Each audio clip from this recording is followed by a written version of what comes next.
Was it appropriate to tie the ACA to the continuing resolution?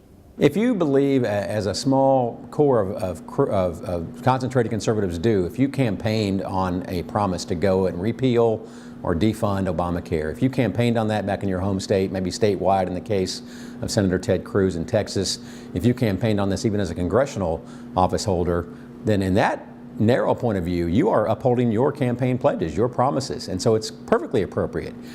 The battle over the actual implementation, which as we've seen is incredibly shoddy, not just the website but also the state exchanges, is one that's it's despised almost universally on the left and the right, and definitely in the American middle.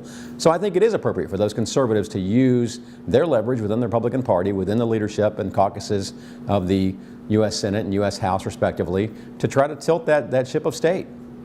It wasn't, because the shutdown this year was not about the spending priorities in the upcoming year. That had been agreed to. What this was about was whether or not the Affordable Care Act, something that was passed by a previous Congress, whether or not that could be allowed to continue. There are other ways to deal with that in the legislative process. Republicans tried those ways and it failed. And what they did was they held hostage not only federal workers, but all of the people who rely on government spending in order to survive. And I don't say that lightly. People had their lives imperiled by the government being shut down for a political point.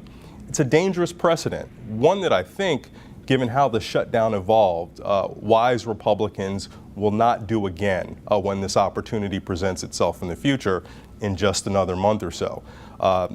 The benefit of shutting down the government is something that is very hard to see. But the catastrophe that results when this goes on for too long is very easy to see, and that was very apparent with this most recent shutdown. That is the question. Will we face Groundhog Day in the winter, just like I've already seen it before? And I don't believe we will, although some people like Senator Cruz and others are still holding this prospect out. I think, as I'm not the first to say, there's no wisdom gained in the second kick of the mule.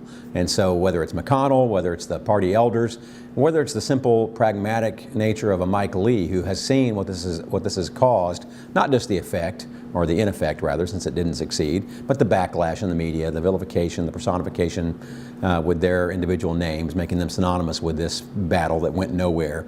I don't think you're likely to see a full tilt effort. I don't think you can rule out bluffing. I don't think you can rule out the specter and the promise of a shutdown, but I think the actual shutdown will not be a reality.